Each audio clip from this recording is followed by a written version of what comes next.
Welcome to the Boxing Gossip channel. Please hit subscribe if you are new. Absolutely delighted to be introducing a new feature to the channel, which I guess the intention is for this to be a semi-regular feature. It may be that certain quiet weeks we do one or two videos. It may be on certain busy weeks we don't do any videos, but I think it's an interesting one, and I think it will be adding something new to the stuff we already do. So, introducing the BG Hall of Fame.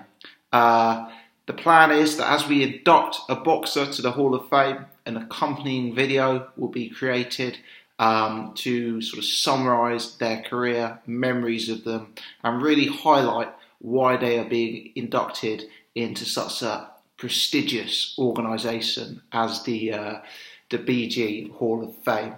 Now, I did a video last week introducing it, and I discussed 4 potential nominees for the first inductee in the Hall of Fame. And the 4 I discussed were Bernard Hopkins, Carl Froch, Joe Calzaghe, and Lennox Lewis. And there was a runaway winner, for the first inductee into the BG Hall of Fame was Carl Froch, the Cobra. So credit to Carl Froch. He's got me blocked on Twitter, still not 100% sure why, but we won't take offence to that. We'll put that to one side for the purposes of this video, and let's say congratulations to Carl Froch for being the very, very first inductee onto the BG Hall of Fame. As a matter of coincidence, for people who are interested in these things, Joe Calzaghe was a close second, and the two of them were quite a long way clear of Hopkins and Lennox Lewis, who trailed in with a few votes each. So Carl Froch, certainly a popular figure in British boxing. I guess the modern crop of British boxing fans, a lot of them will remember Froch's career. And we'll come on to memories of Carl Froch extensively throughout the course of this video.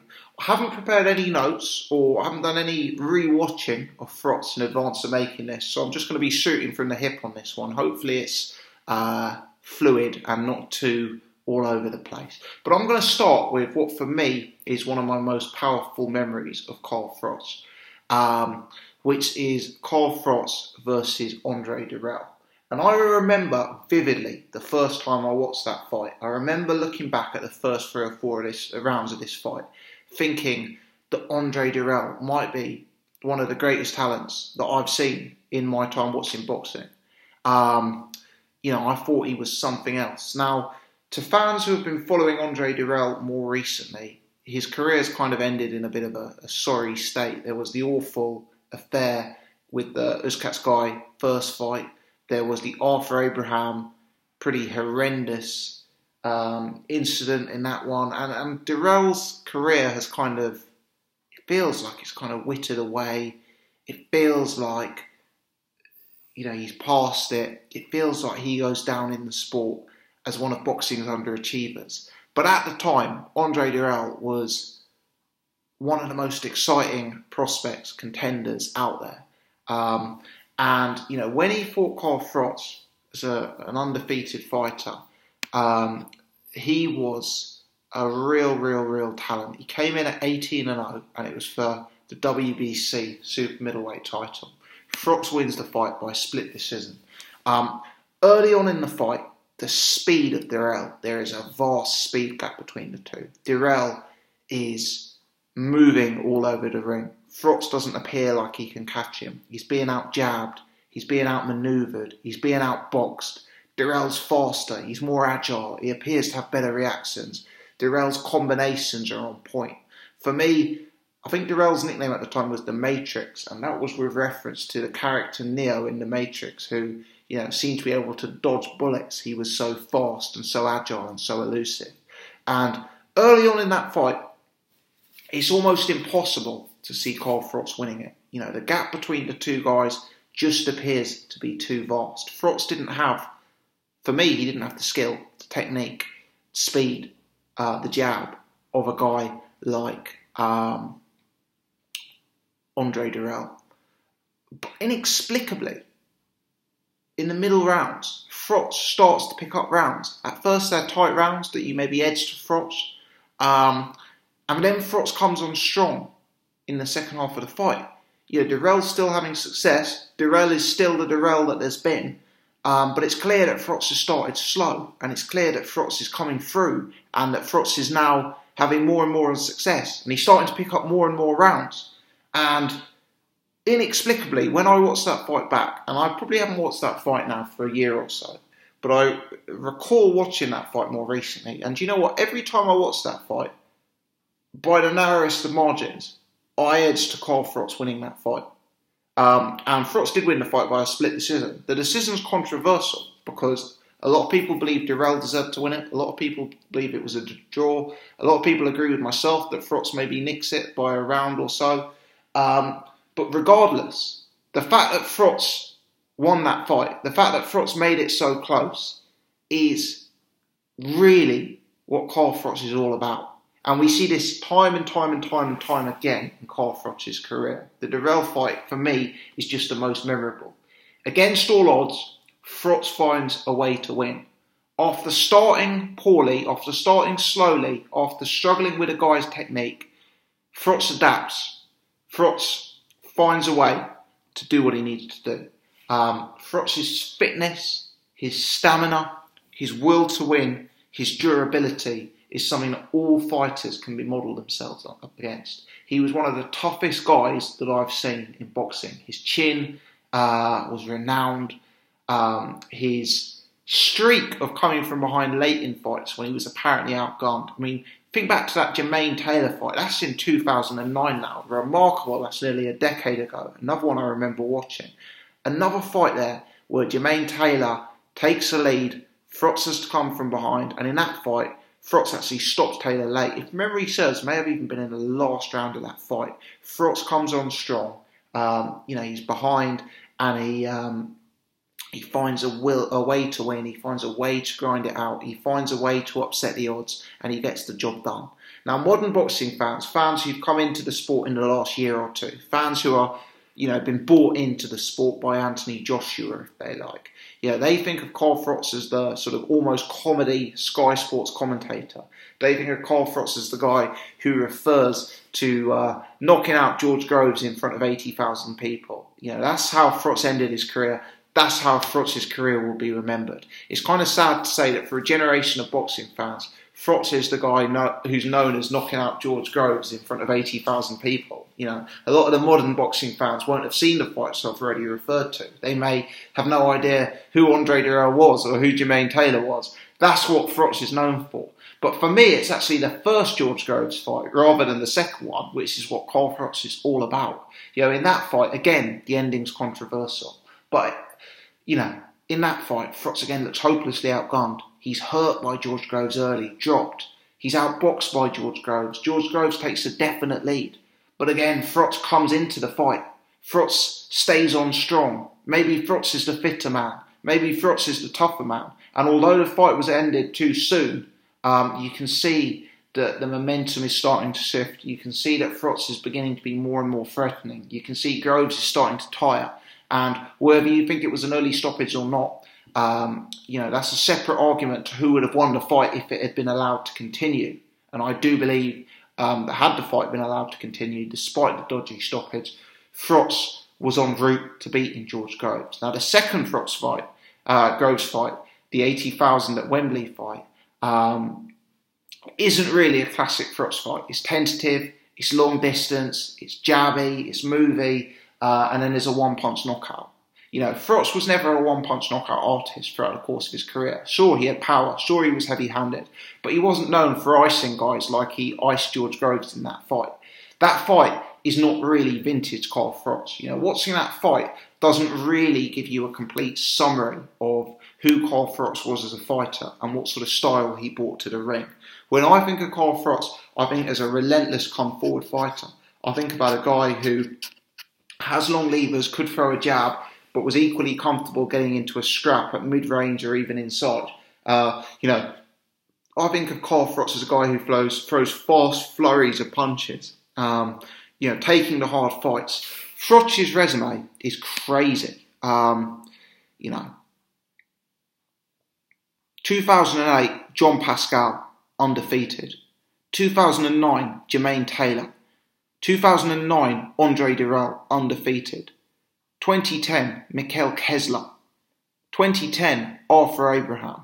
2011, Glenn Johnson. 2011, Andre Ward, undefeated. 2012, Lucien Boutte, undefeated. 2013, Mikhail Kessler. 2013, George Groves, undefeated. 2014, George Groves again. Carl Froch's resume is deep. It's deep as you like. And do you know what? When people have always asked me over the years about Froch and Calzaghe and which one's the greater talent, I've always said that Joe Calzaghe may be the superior boxer out of the two. That's a debate we can have on another day. But from a resume perspective, if you look at the amount of tough fights Carl Froch took, Froch was the man. And he'll go down as one of the best resumes in British boxing history. I genuinely believe it's hard to come up with an argument to say that Carl Froch is not in the top 5 best resumes of British boxing history. Would I say he was the most talented boxer or in the top 3 most talented boxers in British boxing history? No, I wouldn't. Would I say he was the greatest in a head-to-head competition? No, I wouldn't. But from a resume perspective, he deserves it. And in terms of the fights he chose to take and the manner of his victories, I also think he deserves it. Froch was one of these guys who, he had a good amateur career. And you can see remnants of that. Funnily enough, when he fights Mikhail Kessler the second time, it's a much more disciplined Carl Froch. Likewise, when he fought George Groves the second time. And you can see when Froch looks to box, when Froch looks to use his jab, it's a real weapon. Froch isn't just a sort of guy who's a wild fighter throwing wild looping punches. On the contrary, in that Mikhail Kessler fight, you can clearly see that Froch is a guy who has real technique. Froch is a guy who can fight behind the jab. Froch is a guy who can beat a world-class opponent using that sort of ABC boxing technique. One of the other things you've got to say about Carl Froch is he did choose a great time to retire. How many times in boxing do we see fighters go on for too long? We've talked about it a lot recently on the channel with the likes of Razor Ruddock fighting into his 50s and the likes of Mike Tyson and Evander Holyfield. Froch was not one of those. He retired when still at the peak of his powers. He actually retired when still at the peak of his earning potential.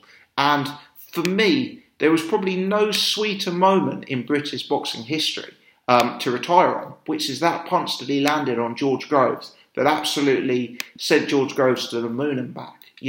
That was the best punch Carl Froch will have ever thrown. I've heard him say that himself. That's my perspective on it.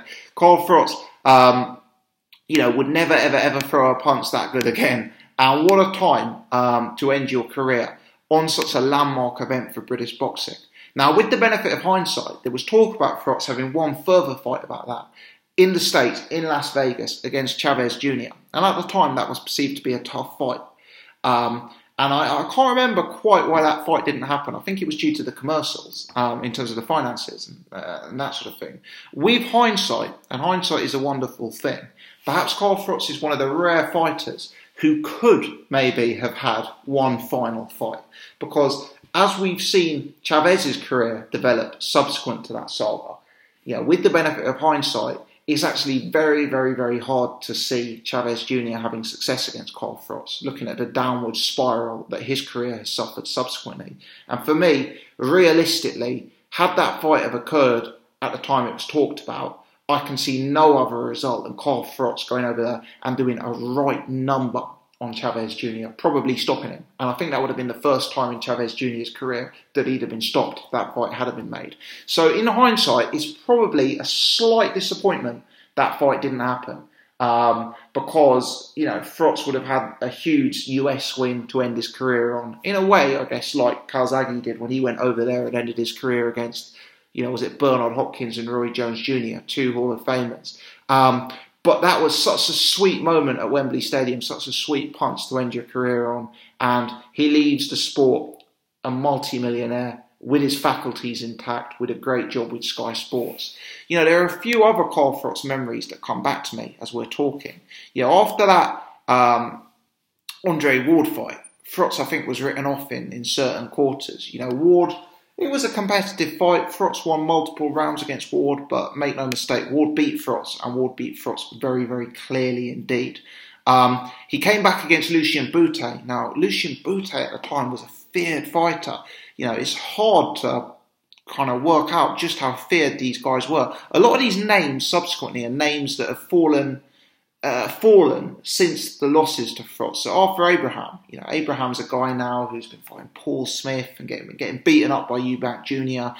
But back in 2010, Abraham was considered a very, very serious contender. And it's the same with Boutet. You know, Boutet was undefeated in 2012. He comes in at 30-0. A lot of people were picking Lucien Boutet to really, really beat up Carl Froch, who was coming off that loss to Andre Ward. And the number that Froch does on Boutet, you know, it's a demolition job. I can't remember, maybe the 5th round, my memory's telling me. Froch just puts it on him, forces the pace, closes down the range, positioning him up against the ring ropes, and just gives a barrage of punches, flurries of fast, hard, accurate, powerful punches.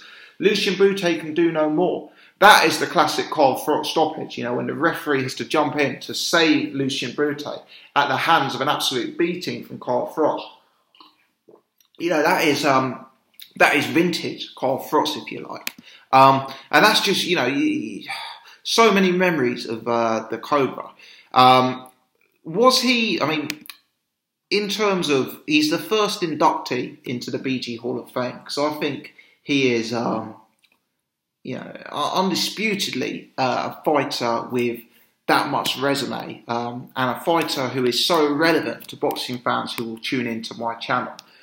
Can we say he was the definitive man in his division? Well, you know, it's hard for him because he came at a time when Joe Calzaghe was on his way out, and he came at a time where towards the second half of his career when Andre Ward was on the way up. And, you know, those fighters were sort of definite number ones through spells of their careers. I'm not saying Calzaghe was always considered a number one, etc. But, yeah, those fighters were definite number ones. And Froch kind of came between the two of them. So can I say Carl Froch was a pound for pound top 3 fighter? Can I say that he was definitely the number one in his division? You know, possibly not. Maybe that would be slightly disingenuous. But for me, the attributes Carl had, combined with the fights that Carl took, combined with the memories that he leaves British boxing fans, mean that he is a very, very, very, very worthy first inductee to the Hall of Fame. I really do believe that. And, you know, there aren't too many boxers in British boxing history who have the number of names on their resume that Carl Froch had. You know, maybe Lennox Lewis. I think Lennox Lewis is an obvious shout as to someone who has those names and who probably has those great moments in his career as well. Obviously, detractors of Froch will comment that he was soundly beaten by Andre Ward, and he was, you know, narrowly beaten by Mikhail Kessler earlier on in his career in 2010. And yeah, there were a number of fights in his career that were controversial. The Groves 1 fight was a controversial ending. The Dirrell fight was a very controversial decision. You know, there are ways of detracting from Carl Froch. There are ways of, you know, implying that he wasn't the greatest boxer of all time. But in terms of his career achievements, and as I say, in terms of those memories, Froch is a top level operator. And certainly, when I think back to Carl Froch, it's not straight away that I'm thinking of 80,000 people at Wembley.